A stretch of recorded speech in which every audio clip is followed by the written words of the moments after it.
Hello my dear students, हम बात कर रहे हैं एनसीईआरटी सॉल्यूशन। जितने भी एनसीईआरटी के क्वेश्चन है उसके सॉल्यूशन का अभी हम देख रहे हैं अनसॉल्व्ड क्वेश्चन 13th। ओके, बड़ा इंटरेस्टिंग क्वेश्चन है, ध्यान से समझना है। क्वेश्चन में गिवन है a man of mass 70 kg stands on weighing scale in a lift which is moving. First part है upward with uniform speed 10 metre per second. Second part है, बी पार्ट है यहाँ पर downward with uniform acceleration 5 metre per second square. Third C part है यहाँ पर upward with uniform acceleration 5 metre per second square. Question है what would be the reading of scale in each case. तीनों में क्या रीडिंग होगा।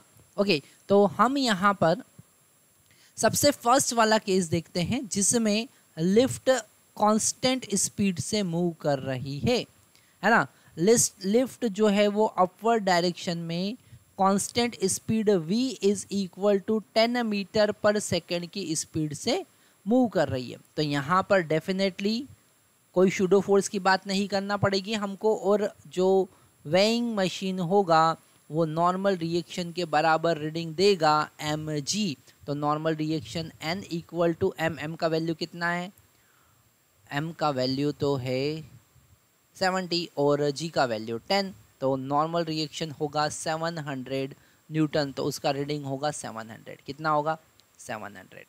Okay, क्योंकि जो वेइंग मशीन होता है वो नॉर्मल रिएक्शन ही रीड करता है। ओके, अगर हम सेकंड वाला पार्ट देखें, बी वाला पार्ट, उसमें क्या गिवन है। उसमें गिवन है लिफ्ट डाउनवर्ड मूव कर रही है with uniform acceleration 5 metre per second square. तो यहाँ पर अगर लिफ्ट डाउनवर्ड मूव कर रही है a equal to 5 metre per second square, तो यहाँ पर नॉर्मल रिएक्शन होगा m g minus a। Okay, हम लिखेंगे n g, m का वैल्यू कितना है 70, g का वैल्यू 10 और a का वैल्यू 5, मतलब कि 70 इंटू 5 मतलब कि 350 न्यूटन। अब रीडिंग कितना होगा, 350 न्यूटन। यहाँ पर ये वाला फार्मूला आपको यूज़ करना है। डाउनवर्ड मोशन में इफेक्टिव ग्रेविटी g माइनस ए होती है। ओके, अगर हम सी पार्ट देखें कि अपवर्ड मोशन अगर है, अपवर्ड विथ यूनिफॉर्म एक्सेलरेशन, अब ये जो लिफ्ट है वो अपवर्ड मूव कर रही है with uniform acceleration a equal to 5 metre per second square, है ना। तो effective gravity g plus A होगा, मतलब नॉर्मल रिएक्शन जो रीडिंग होगा वो mg प्लस ए होगा, है ना। मतलब कि अब ये हो जाएगा 70 इंटू 10 प्लस 5 मतलब कि 15।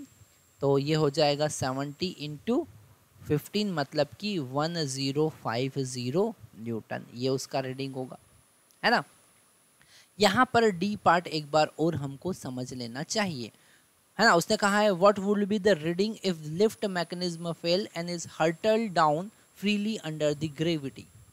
जब मैकेनिज्म फेल हो गया है, स्ट्रिंग कट हो गई है, वो डाउनवर्ड मूव कर रही है, तो यहाँ पर फ्रीली फॉलिंग होगा।